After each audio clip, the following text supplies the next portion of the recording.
रुकने असेंबली अबू आसिम आजमी ने खस्ता हाल पावरलूम सन्नत का मामला उठाया। अबू आसिम आजमी ने पावरलूम सन्नत के लिए बिजली की शरह में कमी करने और बुनकरों के बकिया जात को माफ करने का मुतालबा किया।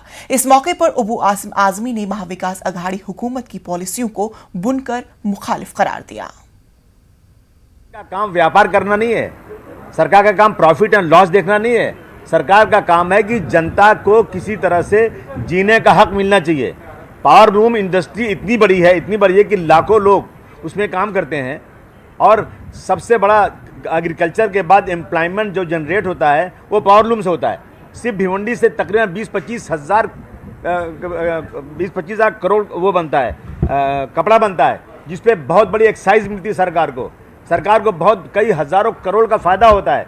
लेकिन सरकार बिजली के लिए जो नाइंसाफ़ी कर रही है ना, वो गलत है। मुझे याद है कि श्री मुलायम सिंह यादव जी ने जब सरकार उनकी थी तो उन्होंने उस वक्त एक पावरलूम को चलाने के लिए 60 रुपीज़ ओनली 60 रुपया 24 घंटे के लिए किया था और अभी तक चल रहा था। अभी ये सरकार जो बीजेपी की है उसने उसको स्टे किया हुआ है, लेकिन फिर भी बिजली का वहाँ पे बहुत कम अभी वो है रेट है। यहाँ इसका कुछ ध्यान ही नहीं दिया जा रहा है। बर्बादी का कगार पर वो लोग जो भिवंडी में बड़े बड़े पावरलूम चलाते थे वो बेचारे आज ज़कात खैरात मांगने पे खड़े हुए हैं। ये हालत है। सरकार को इस सीरियस इशू पर ध्यान देना ज़रूरी है, नहीं तो बहुत बड़ा आंदोलन होगा। कानपुर के समाजवादी रुकने असेंबली समेत 500 नामालूम अफराद पर मुकदमा दर्ज हुआ है।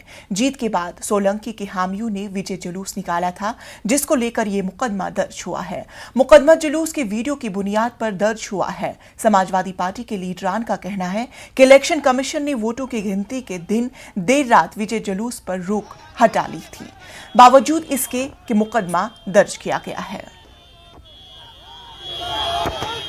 10 मार्च को विधानसभा चुनाव की मतगणना के बाद एक जीते हुए प्रत्याशी के द्वारा बड़ी संख्या में लोगों और वाहनों के साथ एक जुलूस निकाला गया था, जिसके बाद इसमें थाना चमनगंज पर एक मुकदमा पंजीकृत हुआ है।